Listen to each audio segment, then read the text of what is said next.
Thank you. Here's the speech-style modified version of the article you requested.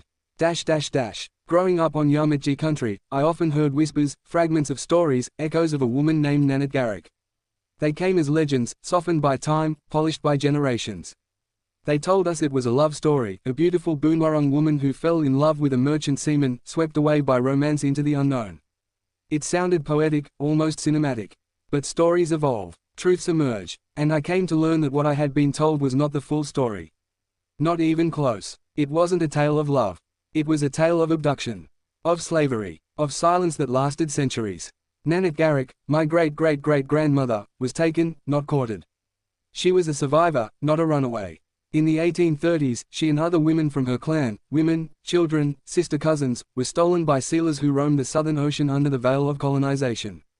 These weren't traders with hearts of gold. They were opportunists, pillagers of both sea and soul. And Nannertgarrook became their captive. They took her to the islands. To Tasmania, to Kangaroo Island, and finally, to the jagged desolation of Bald Island, off the coast of Western Australia, a place where the wind never stops and the sea never sleeps.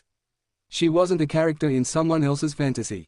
She was stolen, sold, enslaved. She worked under watchful eyes that cared nothing for her humanity. She endured for the sake of her children, for her kin, for survival, because Boonwurrung women, saltwater women, were strong, resilient, enduring like the tides they once dived through. She was known as Eliza in the colonial records. But her true name, her spirit name, was Nannertgarrook. Her voice, lost between the pages of history, never shouted, but it never truly fell silent. For years, I searched for her. I walked through dusty archives. I read the journals of men who spoke of her only in passing, as a possession, a note on a page. I found barely anything in the colonial record.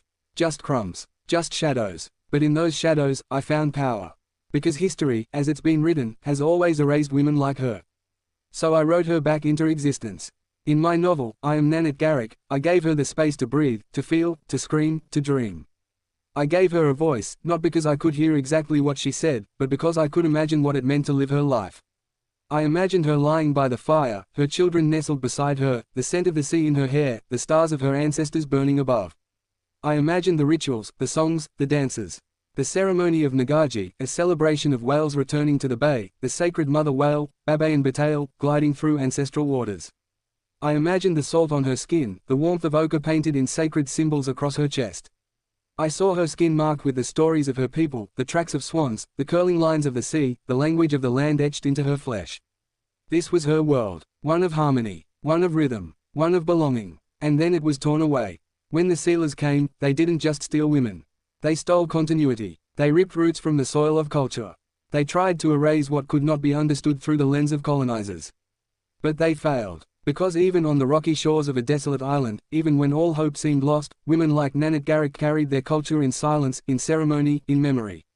In survival. She was not forgotten. Not by us. Not anymore. I chose to exclude the name of her abductor from my book. I made him faceless, nameless. It was a small act of reclamation.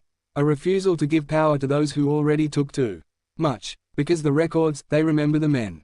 They remember their names. They record their crimes in detail, sometimes even with pride. But the women, our women, are footnotes. If that. This is my way of making her the headline. I don't want this to be just a book. I want it to be a reckoning. A challenge. A mirror held up to a nation still unsure how to face its past. For too long, Australians have believed that slavery never happened here.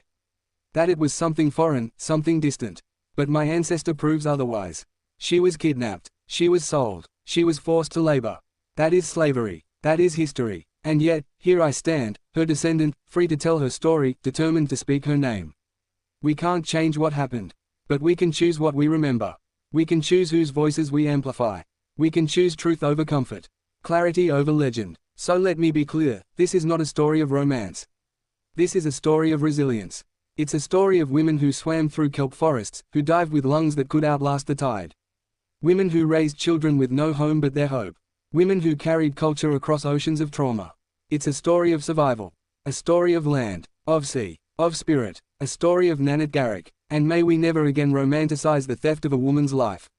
May we never again allow silence to masquerade as peace. This is our truth now. This is our voice. We are the descendants of survivors, and we remember.